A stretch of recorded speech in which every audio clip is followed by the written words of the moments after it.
Oh my.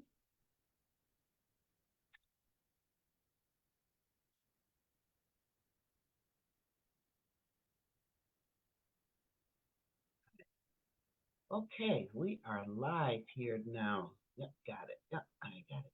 All right, good morning, good afternoon, good evening to you. Those of you who do not know me, I'm Anita.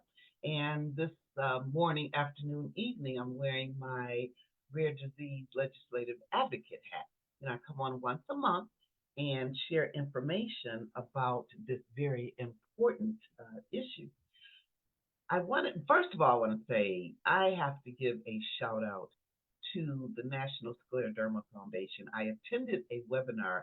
It was the Advance in Scleroderma Research, and it dawned on me then that well, thank you too for you who are watching. Oh, my manners, blame it on my head, not my heart. What it is 8:06 my time, and I have 8:30 hearing. So I wanted to be. I'm a stickler for time and all that kind of stuff. So I thought, okay, I gotta, and commitment. Well, my commitment is to do this lecture every month on a Monday, and this is the Monday, and it's 8:06. So I said, okay, I got to do this. So forgive me. Okay, all right. So anyway, thank you for your sharing your beautiful energy with me. Those of you who are here now, and thank you for watching the replay. And of course, I'm always thankful and grateful for you. Okay, so I want to start saying my shout out to National Scleroderma Foundation because it wasn't until um, I attended the last webinar a couple of days Friday, and it was Advances in Scleroderma Research, and I noticed that every time um, when I attend these seminars, they talk about the funding, the huge amount of funding and the commitment the National Scleroderma Foundation has in helping to helping with the cause and with treatment and funding for clinical trial studies and things like that. So I just want to just say thank you, National Scleroderma Foundation for doing all that you do. Okay, so this brief lecture, is basically about oops, basically about what I learned at the webinar. One thing that there are so many there are so many not necessarily clinical trial studies. There's so many studies being conducted in the advancement and the cure and the treatment and the maintenance, maintaining um, the the issue with scleroderma. Because what scleroderma is, it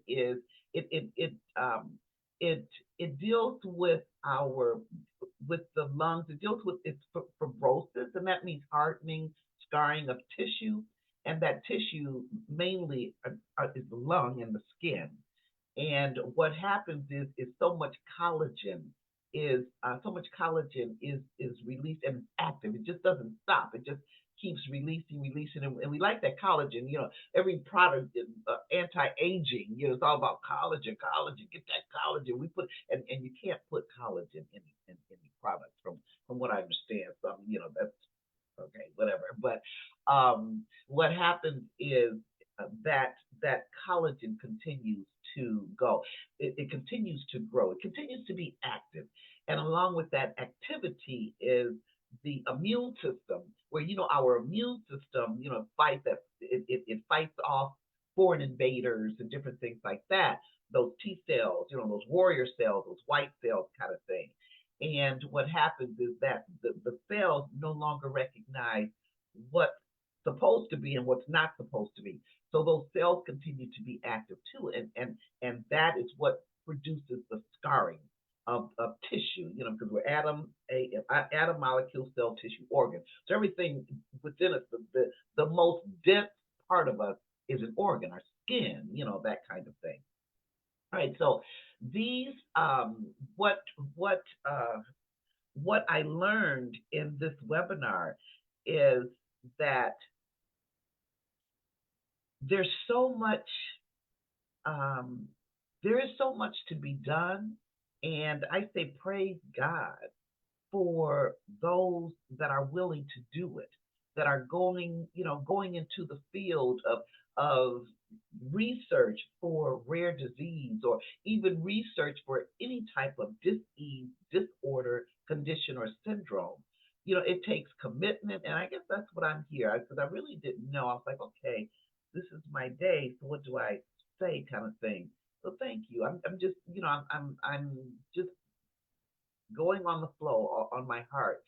And yeah, I wanna thank those that make that commitment to do the studying, to go to school, to learn more, how to help us, with in the rare disease community, in the community where anyone is experiencing and living with any type of disease, disorder, condition, or syndrome. So I'm trying to get back to where I was. Okay, so with the treatment, with the with the process of it all, even before it goes to a clinical trial study, there are studies being conducted. And at this webinar, that's where it was, thank you. At this webinar, I was learning how even before it gets to be a clinical trial study, the intricacies, the crossing those T's and dotting those I's and looking at one part of something and correlating how it connects with the other. Like for instance, I learned about these inhibitors. There are three main inhibitors, and the what this research was about is working with the synthetic, the medicine, chemical medicine, the medicine, and how it helps reduce, excuse me, reduce or stop the fibrosis or fibroblast.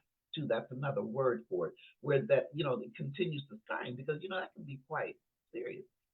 On the skin, well, yeah, it's more of an aesthetic kind of thing, a psychological thing where your skin looks different, kind of thing. So that's more of a head, emotional. But that scarring on the lung, that's nothing to play with. You know what I mean? That's very serious.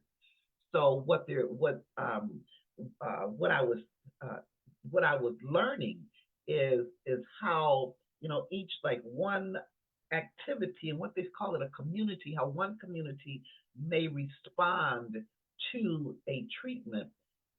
In other words, like it may help reduce the activity of the warrior cell, but it may do nothing for the collagen, kind of thing. And I hope I'm making sense because this is all new for me. So I'm just adding these notes here.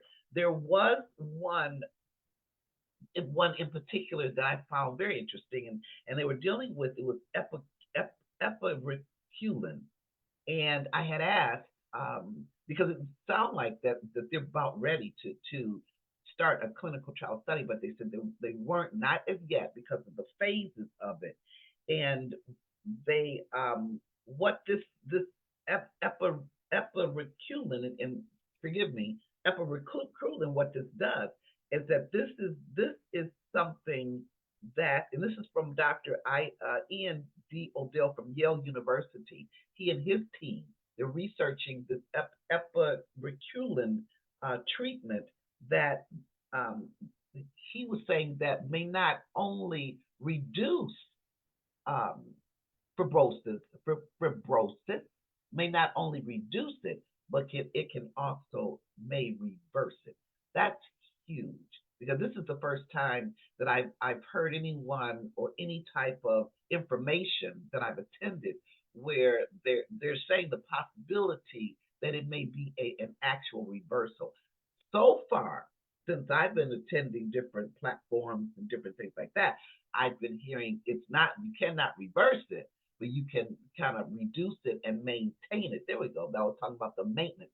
So what what's going on with the advance in scleroderma treatment, and I'm presuming all of the treatment for rare disease and diseases like cancer and different things like that, what they're doing is looking to see, what because everything is a step, everything is organization. So I guess the first step would be to see if this thing would it be well, first, if it's safe. I mean, that goes without saying. But after it's determined that okay, this is something safe that we can use, the next step would be okay, is this something that can maintain? In other words, keep it at a standstill. So, that's my prayer. Just keep it inactive, keep it inactive, keep it inactive. Let it sleep, let it just sleep and rest.